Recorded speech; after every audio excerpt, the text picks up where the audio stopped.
So just a quick introduction. I'm going to introduce Victor, which is awkward to introduce someone else because you're talking right next to them about them. But Victor worked as a trader in Morgan Stanley.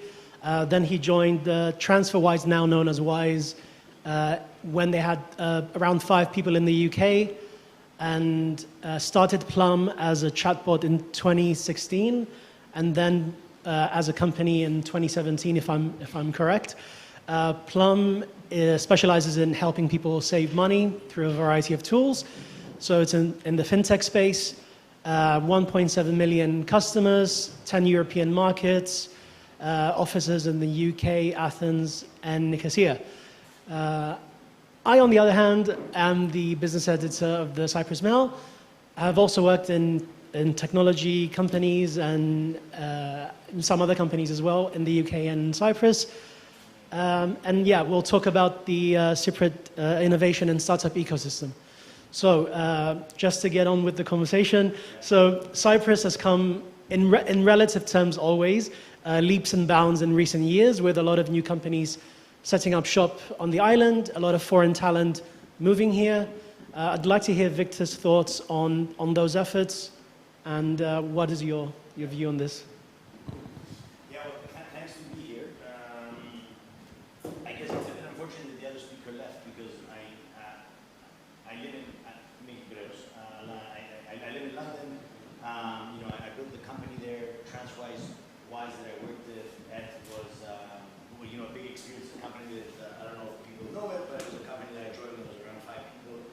It IPO'd, now has 5,000 people, and I was part of that early journey, which taught me a lot about kind of where I set, let's say, the bar of what innovation is, right?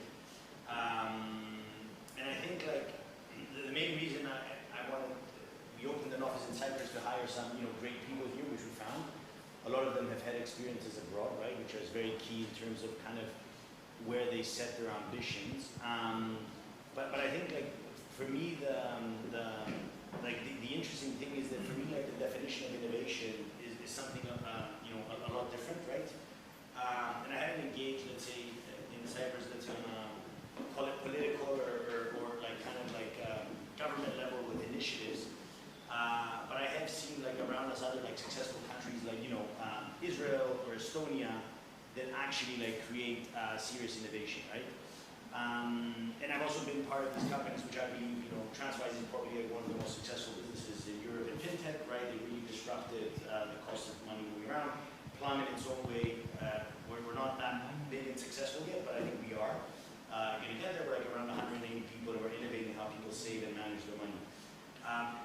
But for me, the important thing is how do you actually get people that are at the cutting edge to be coming to Cyprus and actually doing stuff. And you spoke a lot about the public sector.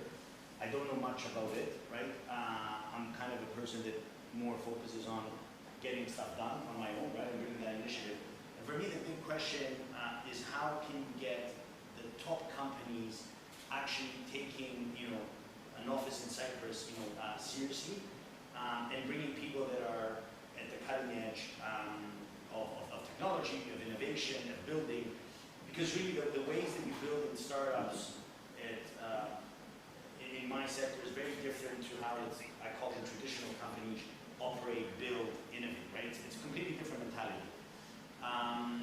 So for me, my not even agenda, but I know that Cyprus, there's a lot of let's say tax incentives to bring companies in, and the focus is very much, I feel, on the traditional sector, bigger companies that have a lot of employees, but are not working in an innovative way. And for me, really, the win is how do you get TransferWise to open up an office here, or Plum to have a serious incentive to really bring the people we hire in the UK, right, that have worked at other fintech unicorns, and have an opportunity to bring them here. Because, yeah, I think innovation really happens when you have that mix of people. Yeah. Okay, so you touched on a variety of points there that I had spread across a few categories in my head, which is cool, which is why it's a casual conversation and not a presentation per se.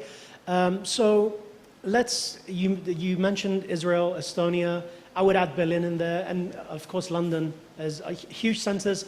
If you're a promising young developer or researcher or someone who's in this space in any place in Europe, those are the places where you want to move to. London, Berlin. Okay, Israel has a domestic talent as well.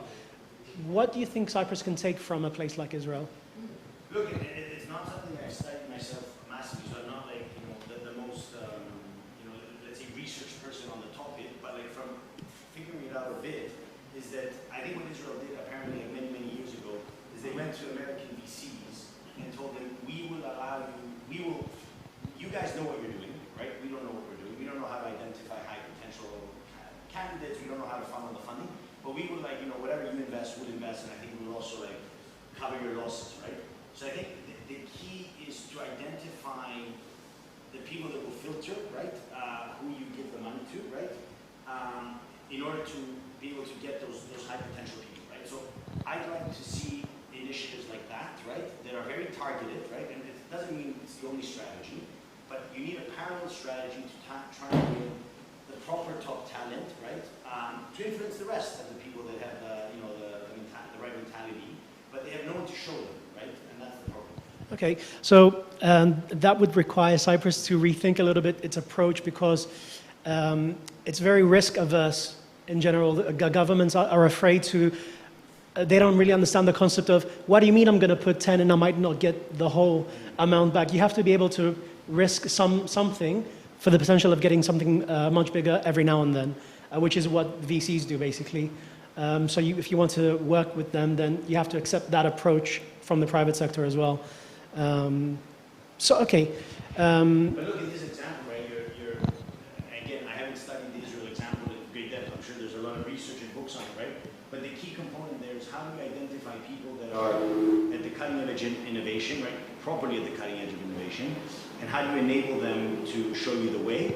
And yes, the VCs, they make money at the end of the day, but they don't lose money, right? Because they know who to invest in. Whereas, if you haven't done it before, like anything in life as a government, you probably are not clear on identifying who is high potential.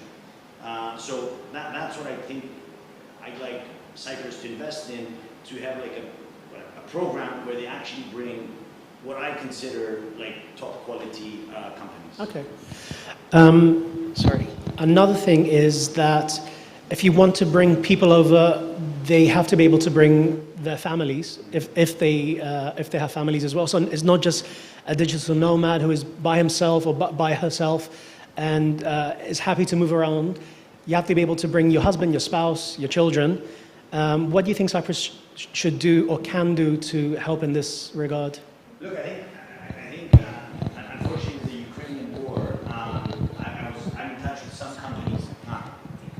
Hello, yeah, oh, wow.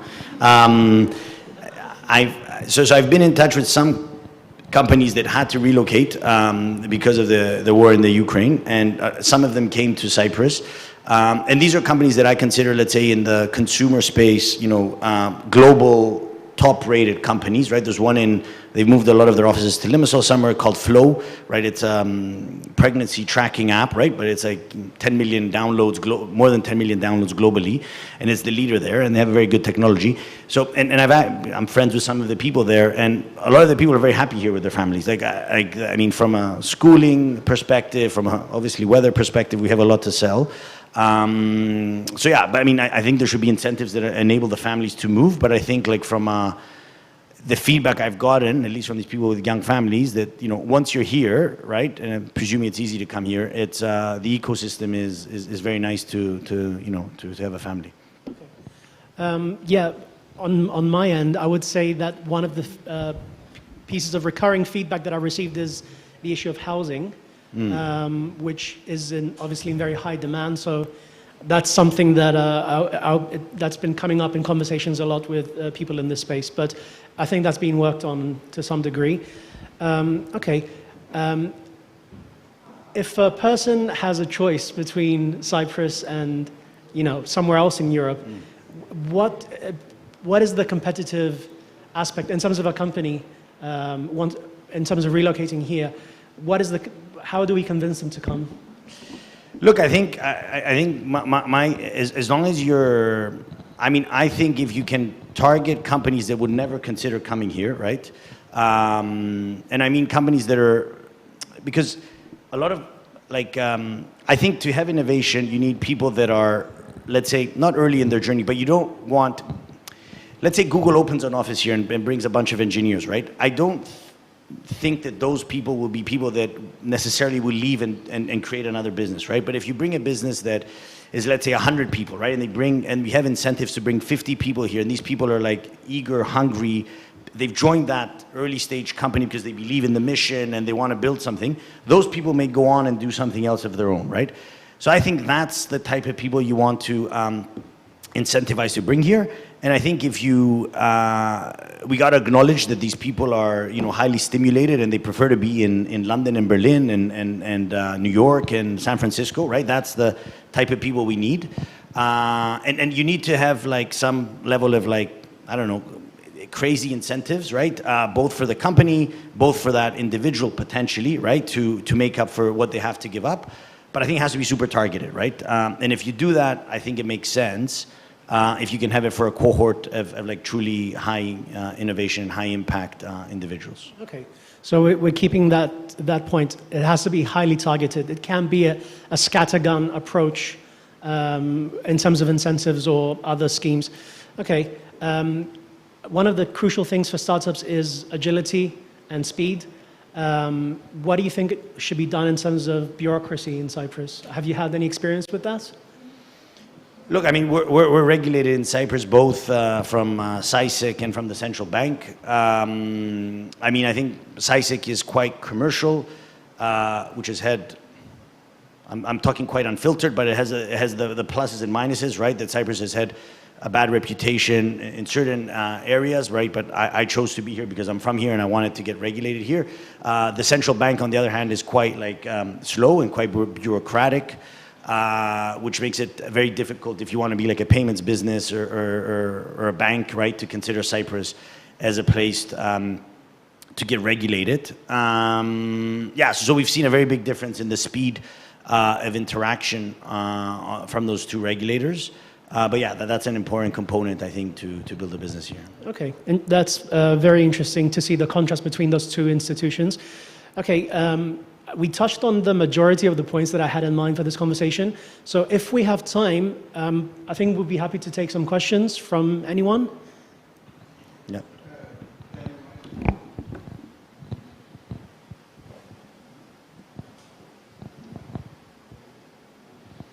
For an interesting conversation. Let's assume that we do everything that we need to do to bring companies in and people and all that. Do we have the resource capacity to support an innovation entrepreneurship ecosystem? What do I mean with that is, I mean, we look at Limassol, for example. Rent is not affordable for the local people. We don't have enough land. We don't have enough water in some cases. We don't have enough engineers. I mean, we have a small company and we need a couple of developers and we cannot find them. So let's assume we do everything we need to do to build this localized ecosystem where we make it attractive for companies to come. Do we have enough resources to do it? And if we don't, what is the proposition? How do we fix that? I don't think, my view is that we don't have enough resources. We will never have enough resources, right? In some ways, you will never find the top engineering talent in Cyprus. So, like but we do have schools, right? Like, so we went to Greece, right? We have like my company has around 100 people in tech, right?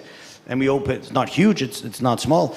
We opened up an office in Greece because just population-wise, there's more people, right? So there's smart people in Cyprus, but you need to find a way to show them the way, right? So my approach, all of this stuff around property, rent, etc., right? It may be a problem, but it might be not controversial exactly. But I'm talking about a very targeted approach, right? Where I'm talking about finding a way to bring 500 people, right? Which I'm sure we can accommodate somewhere, right? To start, but like 500 like top VC-backed companies, right? That's the ambition level, right? How do you get 500 people that come here, they have their families, and then they employ more people here, right? Through some incentives. I'm talking about 500 people. I'm not thinking about like, how do you get mass market, like thousands of people coming to Cyprus, because unavoidably, because of those things, we won't be able to attract top talent, right? So that's why my whole point is that for me, it's not a numbers game, right? It's more of a talent game, and how do you get a few top individuals and companies to come here, and hopefully that allows it to spread. They can hire some local people straight out of university that are smart, train them, and then that can spread. But it's who you get, not the numbers. So I'm not thinking infrastructure and this and that. They'll sustain themselves. I mean, everyone works digitally these days, right? Yeah, I don't really have anything much to add to that. Victor is coming from a. Oh, sorry. I think it's important to segregate some components of this discussion and focus a little bit. So when you talk about Cyprus attracted some innovation, primarily because the last few years, because of a specific legislation we have, meaning that somebody bringing in intellectual property from abroad and setting up a company has a special taxation regime. So that's the main reason why some of these people came. Now I don't consider other companies like, in the services sector as innovative. They can be innovative, but they didn't come here because we have an innovation ecosystem. Now, most innovation these days happens fast in the IT sector. Most innovation happens in that area. If you look at the big companies in the last 30 years, they're all IT. So clearly IT, computational science, computing, computational is big. So now then you have to then say, okay, if I want to get in other areas to create innovation, that's where Israel invested. Israel invested in the technology sector first, and then IT came into being, because you mentioned Israel. So Israel invested in the technology component, and they generated a lot of multifaceted innovation. So that's a recipe, and that's where your innovation ecosystem comes, your universities, your institutes, if you so wish to take advantage of them.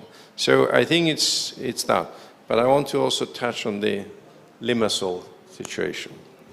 Now, because I wore the hat of a politician at some point, and when I suggested once that we should have a tax rebate for any company moving out of the urban area and going into the Trokoudes area, I was really going to be,